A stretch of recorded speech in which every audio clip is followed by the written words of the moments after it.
Assalamualaikum warahmatullahi wabarakatuh. Perkenalkan, nama saya Aftola Fitrialianto.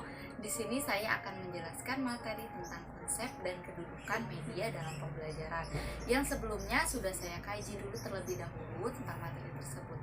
Nah, pertama-tama saya akan menjelaskan tentang pengertian media pembelajaran itu sendiri. Yang pertama ini media.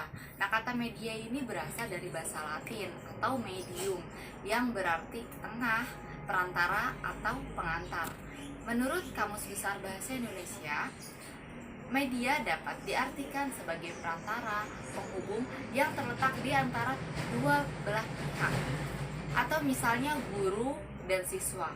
Nah, secara garis besar, media adalah segala sesuatu yang dapat menyalurkan informasi dari sumber informasi kepada penerima informasi dengan adanya suatu perantara, baik yang dapat dirasakan maupun yang tidak dapat dirasakan oleh indera manusia. Nah, yang kedua ini pembelajaran. Pembelajaran adalah bentuk jamak dari kata belajar yang mempunyai kata dasar ajar. Belajar adalah suatu usaha untuk memperoleh ilmu. Nah, pembelajarannya itu sendiri adalah lebih menggambarkan usaha guru atau pendidik untuk membuat para peserta didik melakukan proses belajar untuk memperoleh ilmu.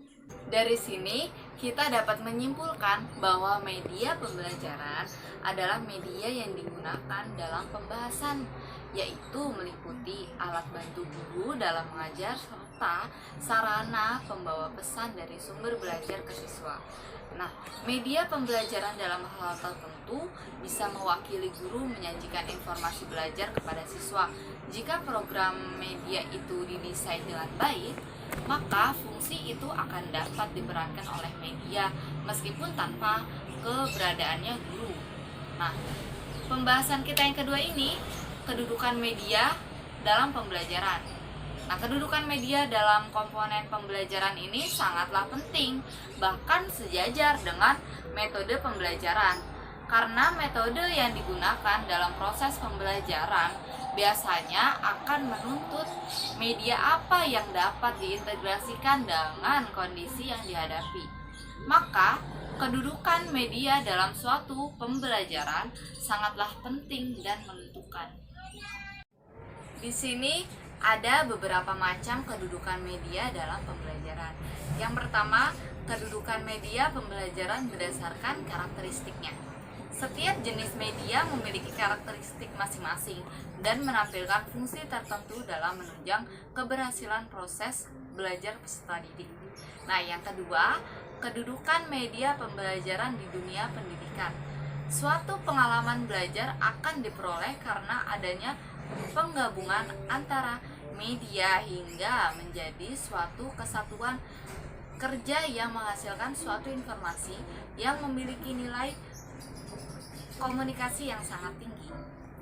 Nah, artinya di sini informasi bahkan tidak hanya dilihat sebagai hasil kecekatan, melainkan juga dapat didengar, membentuk simulasi yang dapat membangkitkan minat yang tinggi dalam penyajian.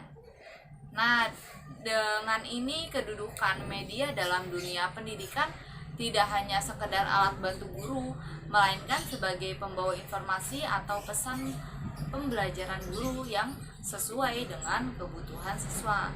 Dengan demikian, seorang guru dapat memusatkan tugasnya pada aspek-aspek lain seperti bimbingan.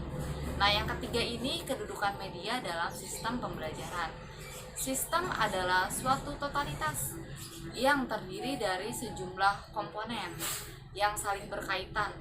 Nah, pembelajaran dikatakan sebagai suatu sistem di dalamnya mengandung komponen yang meliputi tujuan, materi, metode atau strategi, ada juga media, dan yang terakhir ini evaluasi.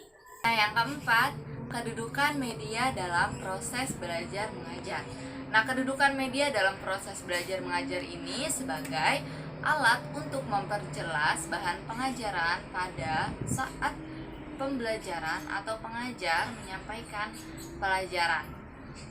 Nah, sebagai alat untuk mengangkat atau menimbulkan persoalan untuk dikaji lebih lanjut dan dipecahkan oleh siswa dalam proses belajarnya.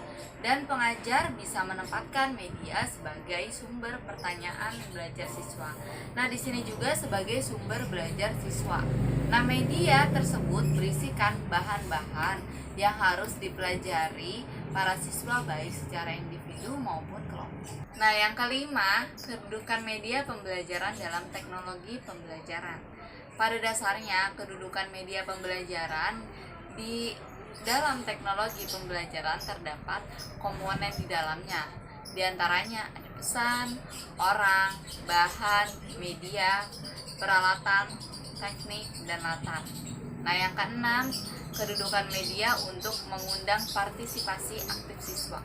Nah, kedudukan media pada tahap ini dapat merangsang terjadinya diskusi antara guru dengan siswa dan antara siswa dengan siswa.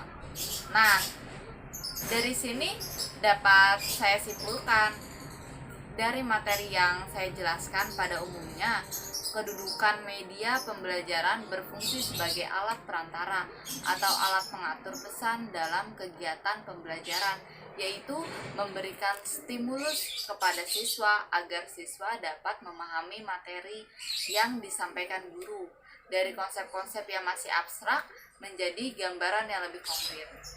Nah, cukup sekian dari saya, kurang lebihnya mohon maaf karena saya masih dalam proses pembelajaran. Wassalamualaikum warahmatullahi wabarakatuh.